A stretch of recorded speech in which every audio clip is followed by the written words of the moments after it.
By most accounts, this past week was one of the most difficult in the young presidency of Barack Obama.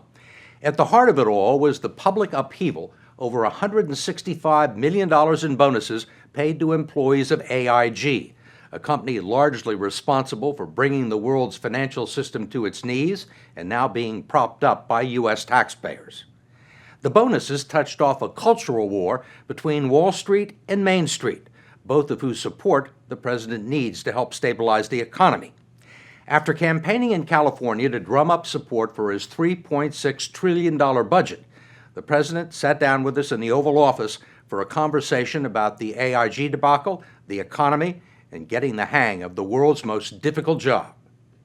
Were you surprised by the intensity of the reaction and the hostility from the AIG bonus debacle? I wasn't surprised by it. Our team wasn't surprised by it.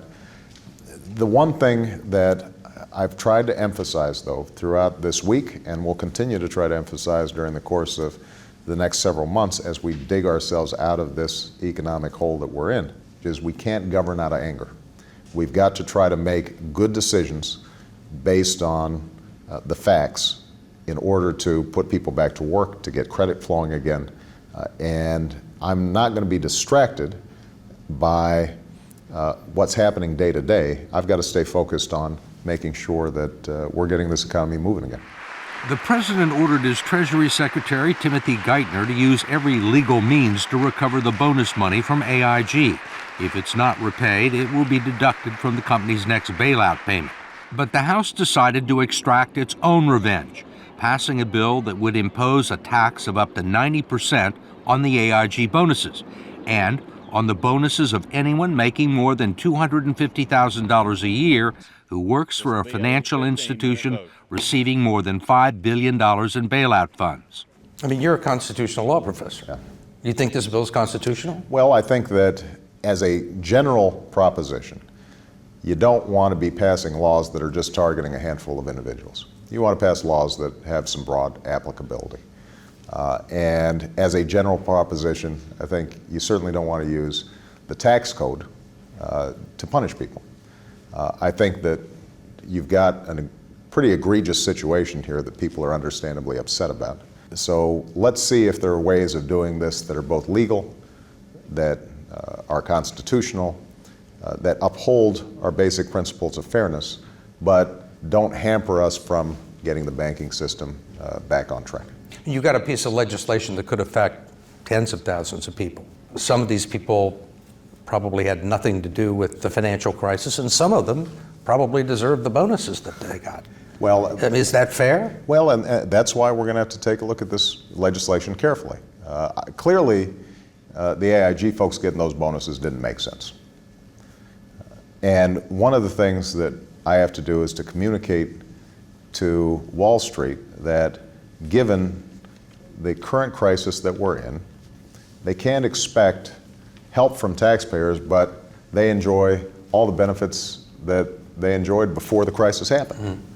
Mm-hmm. You get a sense that in some institutions that has not sunk in, that you can't go back to the old way of doing business, certainly not on the taxpayer's dime. Well, now the flip side is that Main Street has to understand unless we get these banks moving again, then we can't get this economy to recover, and we don't want to cut off our nose to spite our face.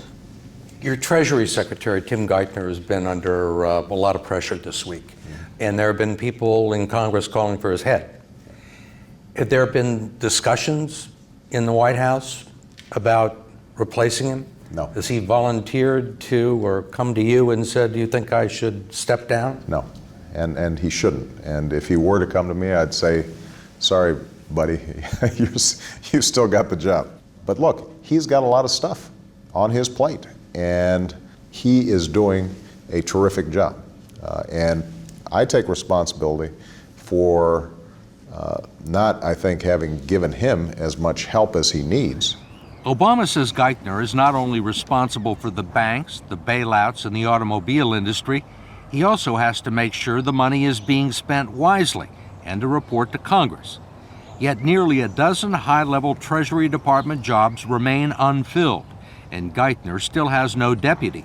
Two people under consideration for the post withdrew their names after going through the vetting process. You know, this whole confirmation process, as I mentioned earlier, has gotten pretty tough. It's been always tough.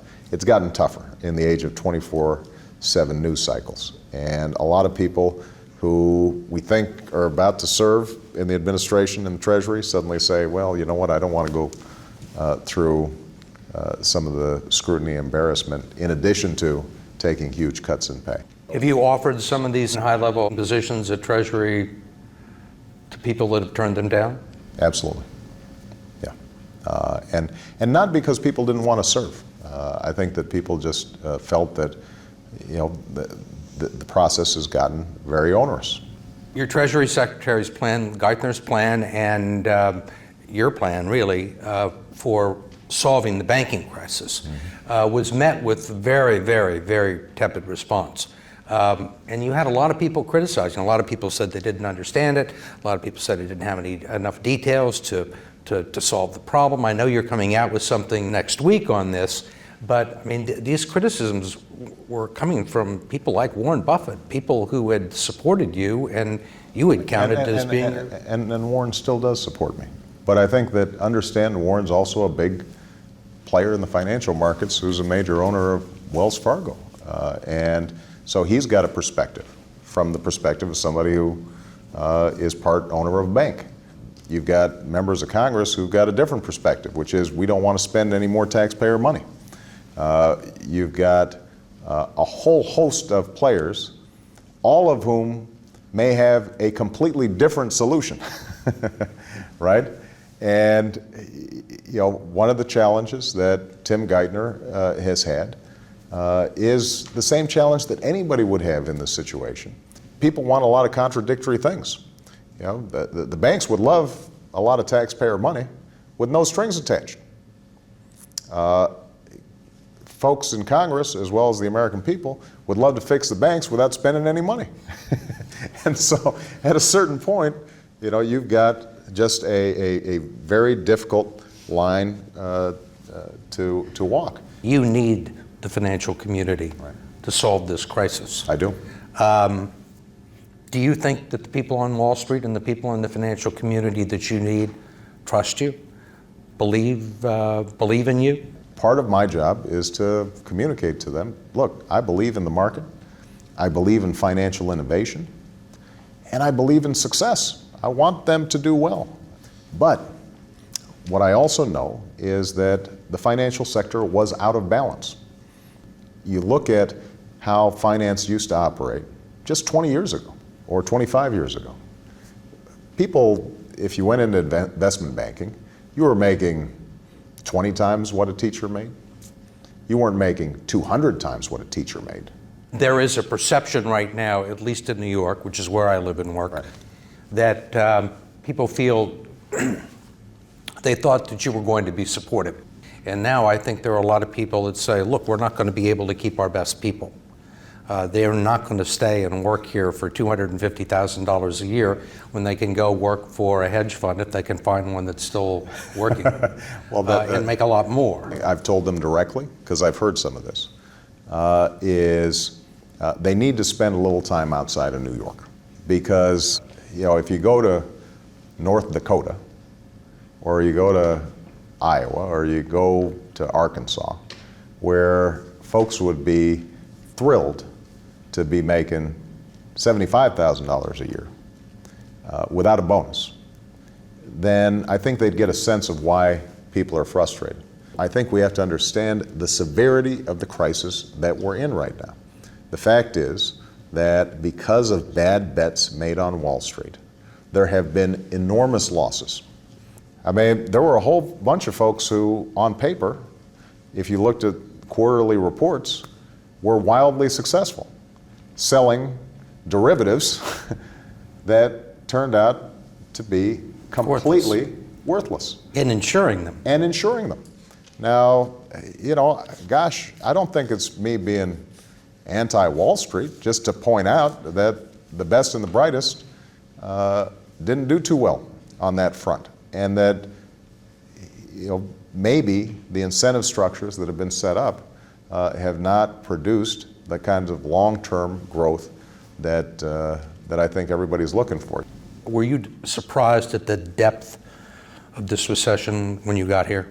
Did you know it was this bad? I don't think that we anticipated how steep the decline would be, particularly in employment. I mean, if you look at just hundreds of thousands, now millions of jobs being shed over the course of 2 months or 3 months, that slope is a lot steeper than anything that we've seen before. Now, there's a potential silver lining, which may be that things are so accelerated now. The modern economy is so intertwined and wired that things happen really fast for ill, but things may recover faster than they have in the past. Do you believe that there's still some systemic risk out there, that the financial system could still implode if you had a big failure at AIG or at Citicorp?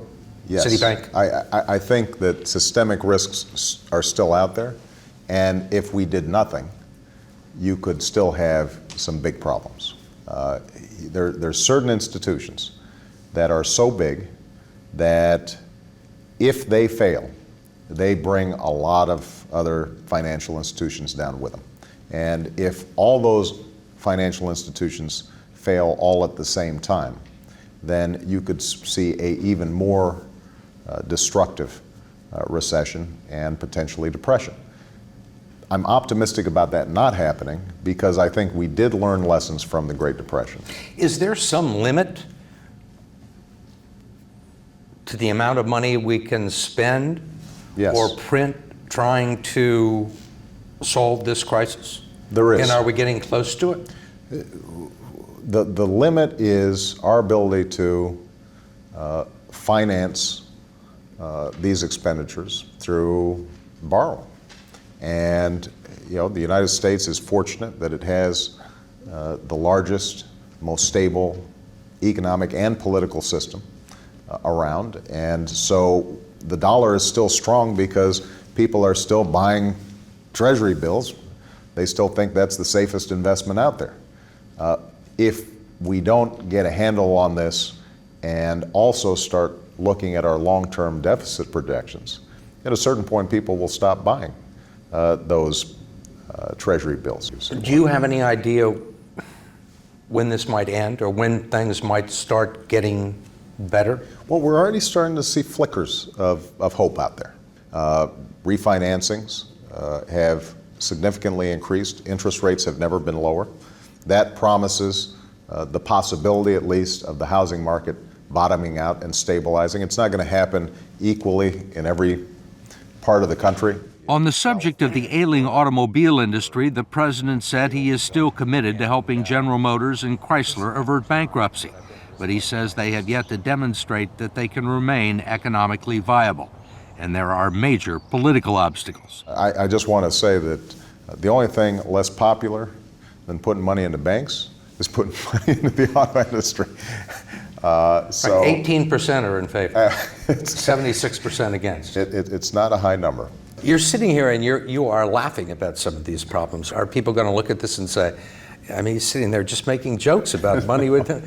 How do you deal with it? I mean, explain your mood and your laughter. Yeah, I mean, there's got to be. Are you punch drunk? No, there's got to be a little gallows humor to get you through the day. Sometimes my team talks about the fact that if you had said to us a year ago that the least of my problems would be Iraq, which is still a pretty serious problem, I don't think anybody would have believed it. But we've got a lot on our plate and a lot of difficult decisions that we're going to have to make. Afghanistan. Mm-hmm. Speaking of which. What should that mission be? Making sure that Al-Qaeda cannot attack the U.S. homeland and U.S. interests and our allies. That's our number one priority. And in service of that priority, there may be a whole host of things that we need to do. We may need to build up economic capacity in Afghanistan. We may need to improve our diplomatic efforts in Pakistan. We may need to bring a more regional diplomatic approach to bear. We may need to coordinate more effectively with our allies, but we can't lose sight of what our central mission is. The same mission that we had when we went in after 9/11. And that is These folks can project violence against United States citizens, and that is something that we cannot tolerate. But what we can't do is think that just a military approach in Afghanistan is going to be able to solve our problems. So what we're looking for is a comprehensive strategy, and there's got to be an exit strategy. There's got to be a sense that this is not perpetual drift. Afghanistan has proven to be very hard to govern. This should not come as news to anybody given its history as the graveyards of empire. And there are people now who are concerned we need to be careful what we're getting ourselves into in Afghanistan because we have come to be looked upon there by people in Afghanistan and even people now in Pakistan as another foreign power coming in trying to take over the region. I'm very mindful of that, and so is my national security team. So is the Pentagon. Afghanistan is not going to be easy in many ways, and this is not my assessment, this is the assessment of commanders on the ground, is Iraq was actually easier than Afghanistan. It's easier terrain, you've got a much better educated population, infrastructure to build off of, you don't have some of the same destabilizing border issues that you have between Afghanistan and Pakistan. And so this is going to be a tough nut to crack, but it is not acceptable for us to simply sit back and let safe havens of terrorists plan and plot. One question about Dick Cheney and Guantanamo. I'm sure you want to answer this. Oh, absolutely. A week ago, Vice President Cheney said essentially that your willingness to shut down Guantanamo and to change the way prisoners are treated and interrogated was making America weaker and more vulnerable to another attack. And that the interrogation techniques that were used at Guantanamo were essential in preventing another attack against the United States. I fundamentally disagree with Dick Cheney, not surprisingly. I think that Vice President Cheney has been at the head of a movement whose notion is somehow that we can't reconcile our core values, our Constitution, our belief that we don't torture, with our national security interests. I think he's drawing the wrong lesson from history. The facts don't bear him out. I think he is, that attitude, that philosophy has done incredible damage to our image and position in the world. I mean, the fact of the matter is, after all these years, how many convictions actually came out of Guantanamo? How many terrorists have actually been brought to justice under the philosophy that is being promoted by Vice President Cheney? It hasn't made us safer. What it has been is a great advertisement for anti-American sentiment, which means that there is constant effective recruitment of Arab fighters and Muslim fighters against U.S. interests all around the world.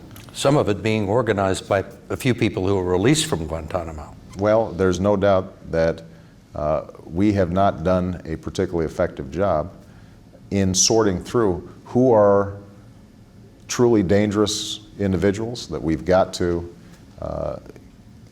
make sure are not a threat to us, who are folks that we just swept up. The whole premise of Guantanamo, promoted by Vice President Cheney, was that somehow the American system of justice was not up to the task of dealing with these terrorists. I fundamentally disagree with that. Now, do these folks deserve Miranda rights? Do they deserve to be treated like a shoplifter down the block? Of course not. What do you do with those people? Well, I think we're going to have to figure out a mechanism to make sure that they are not released and do us harm, but do so in a way that is consistent with both our traditions, sense of due process, international law. But this is the legacy that's been left behind. And I'm surprised that the Vice President is eager to defend a legacy that was unsustainable. Let's assume that we didn't change these practices. how long are we going to go? Are we going to just keep on going until the entire Muslim world and Arab world despises us? Do we think that's really going to make us safer? I don't know a lot of thoughtful thinkers, liberal or conservative, who think that that was the right approach. When we come back, President Obama talks about the rigors of his new job while giving us a tour of the White House grounds.